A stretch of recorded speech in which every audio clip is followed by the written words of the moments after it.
గారు ముఖ్యమంత్రిగా ఉండేటప్పుడు కేవలం 6 నెలల్లో 1,25,000 ఉద్యోగాలు ఇవ్వడం జరిగింది అధ్యక్ష. అసలు చంద్రబాబు నాయుడు గారు అధికారంలోకి వచ్చాక తొలి సంతకం డిఎస్సి మెగా డిఎస్సి మీద పెట్టారు అధ్యక్ష. 6 నెలల్లో మెగా డిఎస్సి చెప్పడం జరిగింది అధ్యక్ష. చాలా స్పష్టంగా 4వ పేజ్ ఒకసారి దయచేసి గౌరవ సభ్యురాలని చదవమంటున్నా అధ్యక్ష. To date, investors have pledged investment of 6.5 lakh crores with an employment potential of over 4 lakh jobs. Potential. ఇచ్చామని ఎక్కడ చెప్పాం మేడం? మేము ఇచ్చామని చెప్పలేదు మేడం, ఇక్కడ పొటెన్షియల్ అని చెప్తున్నారు. ఎందుకు మీరు తప్పు రాసి చెప్తున్నారు అధ్యక్ష? చూపించాను అధ్యక్ష, ఇది కరెక్ట్ కాదు అట్లా ఉందా? తెలుగులో అలా ఉందా? తీయండి, తెలుగు కూడా తీయండి. తెలుగు కూడా వచ్చమ్మా, తెలుగు తీయండి, పుస్తకం తీయండి, నో ప్రాబ్లం. కానీ సత్యదూరం మాటలు చెప్పకూడదమ్మా, మళ్ళీ సత్యదూరం మాటలు చెప్పకూడదమ్మా. అనిత గారు చెప్పండి. చెప్పండి. ప్రింటింగ్ మిస్టేక్ పడిందా ఏంటి చెప్పండి. లేదు, 2 లక్షల ఉద్యోగాలు కల్పించాలని లక్ష్యంగా పెట్టుకున్నాం. ఉద్యోగాలు కల్పించాలని లక్ష్యంగా పెట్టుకున్నాం. చూడమండి అధ్యక్ష, ఎక్కడైనా ఏ పేజీ?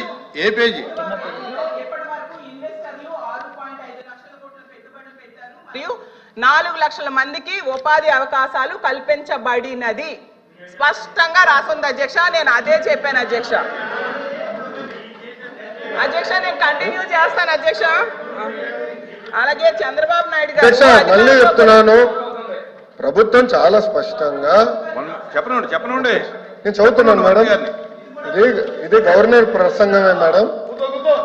Page number 4. గురుగారు దళితులపైన ఎవరు దాడి చేశారు అందరూ తెలుసండి. కూర్చోండి స్వామి, కూర్చోండి. కోర్టుకు వెళ్ళారు మీరు, కూర్చోండి. కూర్చోండి సార్, మాటలు పెద్ద చెప్పాల్సిన అవసరం లేదు. ఇక్కడ మీకు సంబంధం లేని సబ్జెక్ట్ ఇది, మీకు సంబంధం లేని సబ్జెక్ట్ ఇది. మేడం గారితో నేను మాట్లాడుతున్నా, నేను మేడం గారితో చర్చిస్తున్నా. దళితుల పైన మీరు దాడి చేసి దళితులు గుండు కొట్టించిన వ్యక్తి మీరు మారుతారా? మీరు మారుతారా అధ్యక్ష? మీరు ఎట్లా మారుతారు? దయచేసి కూర్చోండి. చాలా స్పష్టంగా చెప్తున్నా, ఎందుకు మారుతారు? మీరు మాట్లాడేది మీరు ఒక ఎత్తు, ఇంకొక ఆయనేమో డైరెక్ట్ గా సవాన్ని డోర్ డెలివరీ చేశారు. అలాంటి వాళ్ళు కౌన్సిల్ ఉన్నారు. సభ్యుడేమో డోర్ డెలివరీ కూడా చేశారు. అవసరం లేదు మాట్లాడేది. హలో బ్రదర్, కోర్టుకెళ్ళింది మీరు. లోకేష్ గారు ఫ్యాక్ట్ చెప్తున్నా, ఇక్కడ చాలా స్పష్టంగా అధ్యక్ష, ఇక్కడ చాలా స్పష్టంగా మళ్ళీ చెప్తున్నా అధ్యక్ష నా దగ్గర ఇంగ్లీష్ ఉంది, నేను చదువుతున్నాను. మళ్ళీ చెప్తున్నా, to date investors of plus investment. అరే ఇంగ్లీష్ మీడియం అని పొద్దు నుంచి ఊదరగొట్టారు. ఇంగ్లీష్ మీడియంలో చెప్తున్నారు అబ్బాయి, మీ సబ్జెక్ట్ లేరు. ఇంగ్లీష్ మీడియం గురించి ఊదరగొట్టారు కదా పొద్దున, మళ్ళీ ఇంగ్లీష్ మీడియం చదవలేరా? అరే పొద్దున ఇంగ్లీష్ మీడియం అన్నారు. అరే ఇంగ్లీష్ లో చెప్తే భయపడతారు. ఏ భాషలో చెప్పాలి బాబాయ్? గవర్నర్ గారు చదివింది ఇంగ్లీష్ లో. మీరందరూ బైకాట్ చేయకుండా కూర్చుని ఉంటే బాగుండేది.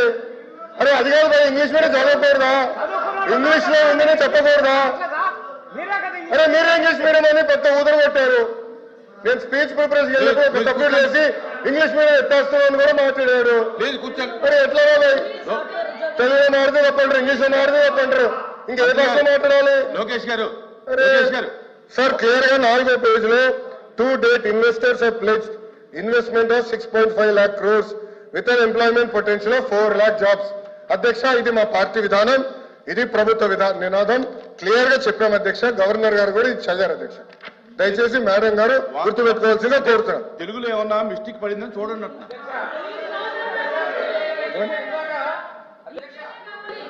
ఇందాక సభ్యులు మాట్లాడి ఇంగ్లీష్ మీడియం తెలుగు మీద కించపరిచారు అధ్యక్ష. మీరు ఇంగ్లీష్ మీడియంలో చదివారు, మీనింగ్ కమ్యూనికేట్ అయింది అధ్యక్ష. బుక్ లో రీడౌట్ చేసిన తర్వాత మెసేజ్ కమ్యూనికేట్ అయింది అధ్యక్ష. మెసేజ్ కమ్యూనికేట్ అయింది. వాళ్ళు ఇంగ్లీష్ మీడియం గురించి మాట్లాడారు. ఇందులో ఒకవేళ ప్రింటింగ్ మిస్టేక్ ఉంటే ఉండొచ్చు, ఆయన క్లియర్ గా చెప్పారు కదా అధ్యక్ష. గవర్నర్ గారు ఏం చదివారు ఇంగ్లీష్ లో? గవర్నర్ గారు ఇంగ్లీష్ లో చదివిందని వాళ్ళు ఇంగ్లీష్ అడిగారు కాబట్టి మా మంత్రి గారు ఇంగ్లీష్ లో చెప్పారు. ఉద్యోగ కల్పన ధ్యేయంగా ఈ ప్రభుత్వం పనిచేస్తుంది.